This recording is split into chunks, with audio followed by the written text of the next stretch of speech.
46,000 years ago, a man was laid to rest inside a cave in what is now Iraq. When archaeologists uncovered his remains, they discovered evidence that completely challenged their expectations. His arm had withered away. One of his hands was missing. He had lost the sight in one eye. He would have been unable to hunt effectively. Gathering food on his own would have been extremely difficult. Defending himself against danger would have been nearly impossible. By every rule of survival that we usually imagine for prehistoric life, this man should have died at a young age. Instead, he lived for many years. Someone must have shared food with him. Someone must have protected him from danger. Someone believed that his life was still worth preserving. That simple fact raises a question most people never stop to consider. If prehistoric communities cared for people with severe physical disabilities, what happened to those whose minds no longer worked the same way? We often picture our distant ancestors as people who lived by one ruthless rule: the weak disappeared. Only the strongest survived. For generations, that explanation seemed perfectly reasonable. Yet archaeological discoveries continue to paint a very different picture. Mental illness is not something created by modern society. It did not appear because of smartphones. It was not born from social media. It did not begin with industrial stress or modern anxiety. It has existed for as long as the human brain itself. The remarkable brain that allowed humanity to imagine, invent, and eventually build civilizations is also capable of turning against its own owner. Schizophrenia appears with striking consistency throughout human history. Across cultures, continents, and time periods, roughly 1% of people experience it. That means even a prehistoric camp of only 50 individuals likely included someone whose reality looked completely different from everyone else's. Perhaps they heard voices no one else could hear. Perhaps they saw things invisible to everyone around them. Perhaps they slowly drifted away from the shared reality of their community. For a long time, historians assumed there was only one possible outcome. Such people simply died. The group, they argued, could not afford to support someone who contributed less to survival. It sounds logical, but the evidence increasingly suggests that this assumption is wrong. Around 100,000 years ago, in present-day Morocco, a woman lived with a condition that caused severe cognitive impairment. She could not have survived entirely on her own. Yet she reached adulthood. Someone looked after her for years. Another remarkable discovery comes from Atapuerca in Spain, dating back roughly 430,000 years. Researchers found the remains of a young individual with craniosynostosis, a condition in which the skull fuses too early and often causes significant neurological problems. Despite these challenges, that person survived long after the condition would have become obvious to everyone nearby. These are not isolated discoveries. Together, they reveal a consistent pattern. Across different continents and across hundreds of thousands of years, archaeology repeatedly uncovers people who should not have survived without help. Yet they did, not because nobody noticed their condition, not because they somehow hid it, but because the people around them deliberately chose to care for them. Perhaps the oldest evidence of human compassion is not a poem. It is not a temple. It is not a work of art. It is a vulnerable person who lived far longer than expected because others decided that their life still mattered. Physical disability, however, is different from mental illness. A damaged body is still familiar. The individual remains recognizable to the people who know them. But a mind that begins to fracture creates an entirely different challenge. Someone who hears voices that no one else can hear, someone who sees hidden meanings where others see nothing, someone whose words no longer connect with shared reality. That would have been frightening, it would have been confusing, and it would have demanded an explanation. How did ancient people explain behavior that seemed completely disconnected from reality? Across nearly every culture studied by anthropologists, the answer was surprisingly similar. They believed the explanation was supernatural. A person who behaved outside the boundaries of ordinary reality was rarely viewed as simply mentally ill. Instead, they were often seen as someone connected to forces beyond the visible world. The voices they heard were believed to be real. Their visions were interpreted as meaningful messages.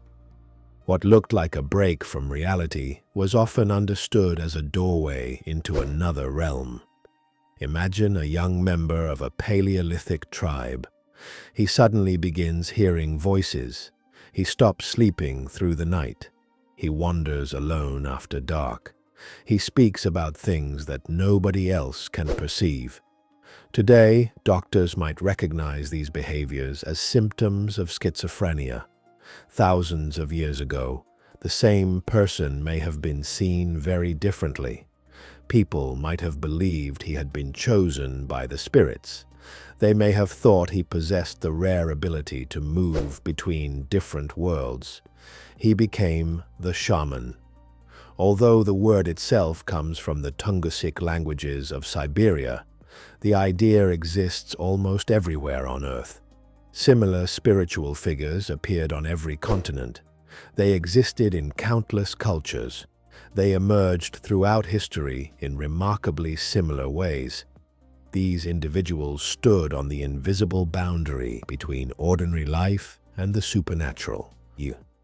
For decades, anthropologists have pointed out that the psychological profile of many traditional shamans closely resembles conditions that modern psychiatry would classify as severe mental illness.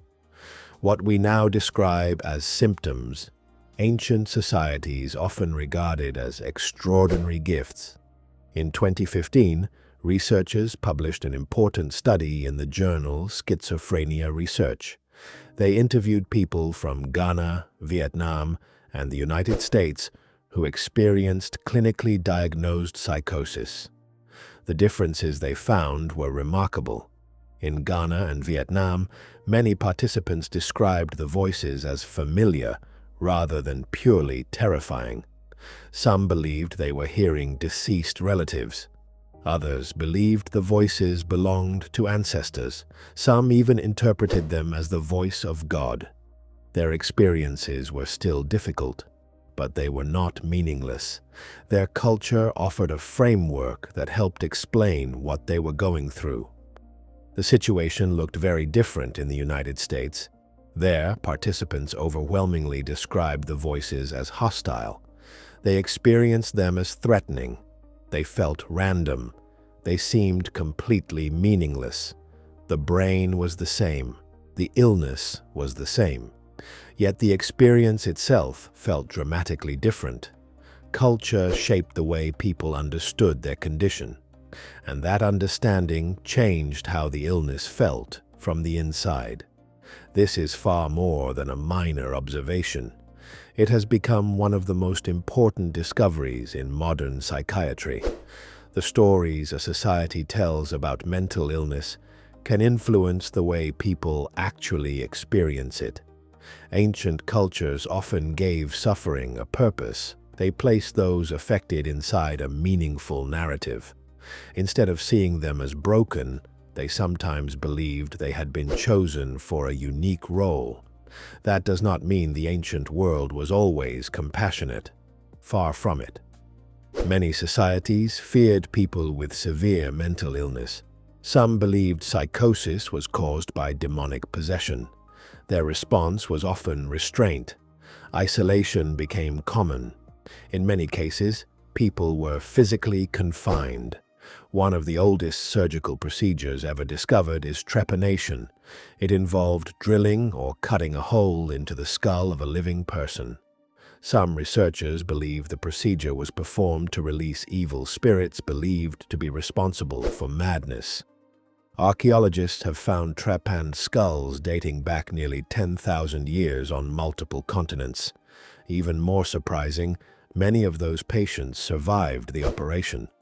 The bone surrounding the openings shows clear evidence of healing. That tells us something important. These people were not abandoned after surgery. Someone stayed with them.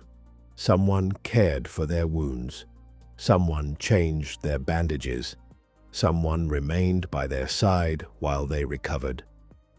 In the year 705, the world's first dedicated psychiatric hospital was established in Baghdad. It did not appear in Europe.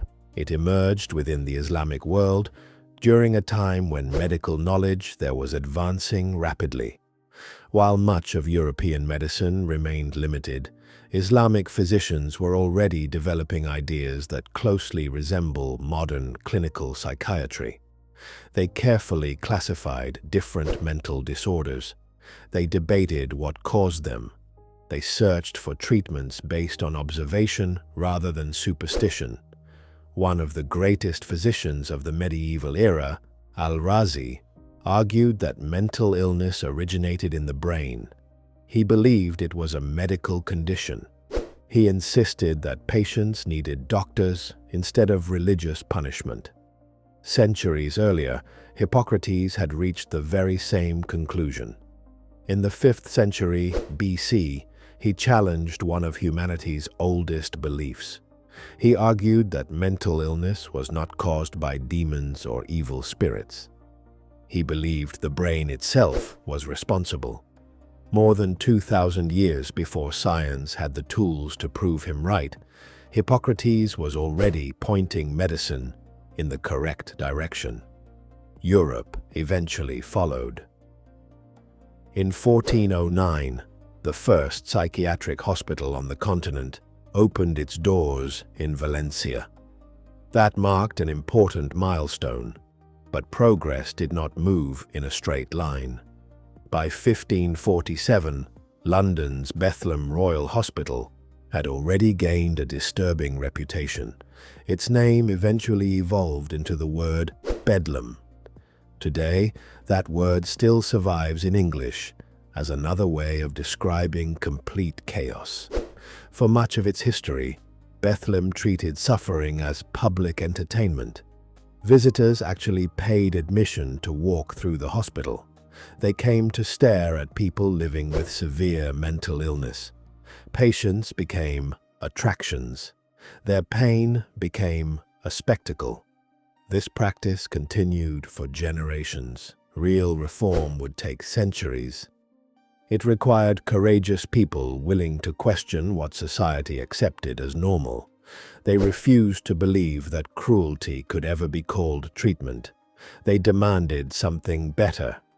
Even today, that story remains unfinished. Humanity's relationship with mental illness has never followed a simple path from ignorance to understanding. Instead, history reveals the same conflict repeating over and over again. Compassion stands beside fear. Understanding competes with superstition. The desire to help exists alongside the desire to isolate. Those tensions have never completely disappeared. Modern societies still struggle with the same questions. How much freedom should be given to people whose minds work differently? How should treatment balance safety with personal dignity?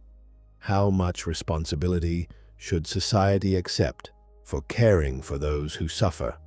These debates continue around the world. Mental health services remain underfunded in many countries. Millions of people still face stigma. Too often, society chooses to look away instead of offering support.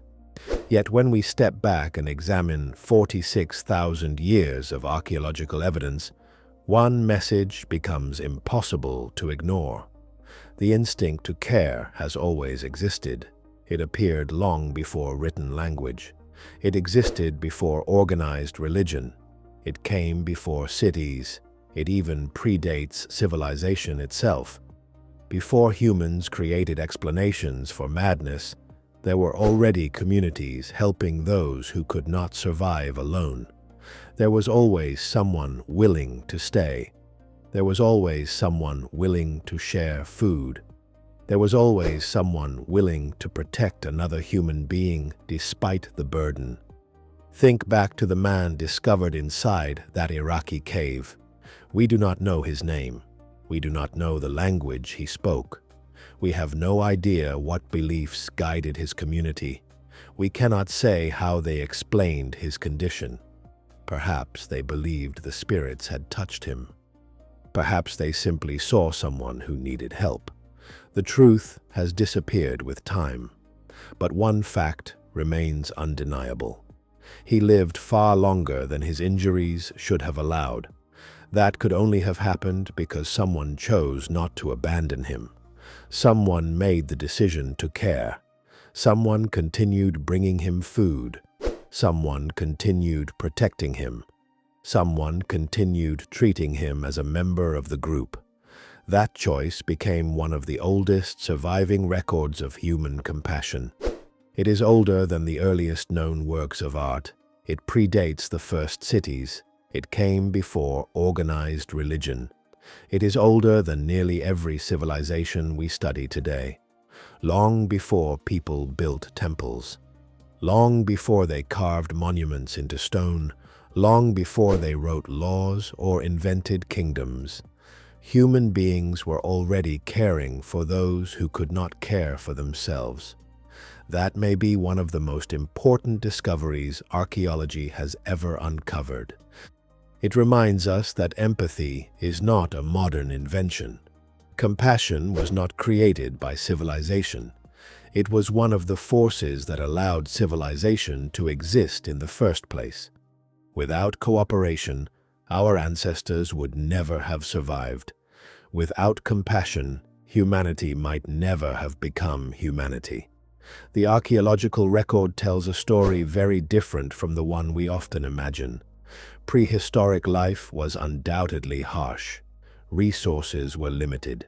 Every day demanded survival. Yet even in that unforgiving world, people still found room for kindness. They still chose to protect the vulnerable. They still invested precious time and food in those who could give little in return. That instinct has survived for tens of thousands of years. It still exists today. The question is whether we continue to honor it. Mental illness remains misunderstood in many places. Millions of people still hesitate to seek help. Many continue to face fear instead of compassion. Others are judged before they are understood. The struggle has changed its appearance, but it has never completely disappeared. Perhaps that ancient skeleton leaves us with one final lesson. Progress is not measured only by technology. It is not measured only by wealth. It is not measured only by scientific knowledge. The true measure of a society is how it treats those who are suffering. 46,000 years ago, someone made the decision to stay. Someone decided another human life still mattered. That decision echoes across thousands of generations. In many ways, every one of us is here because people like that existed. We are descendants of those who refused to walk away. The real question is whether we are willing to do the very same today.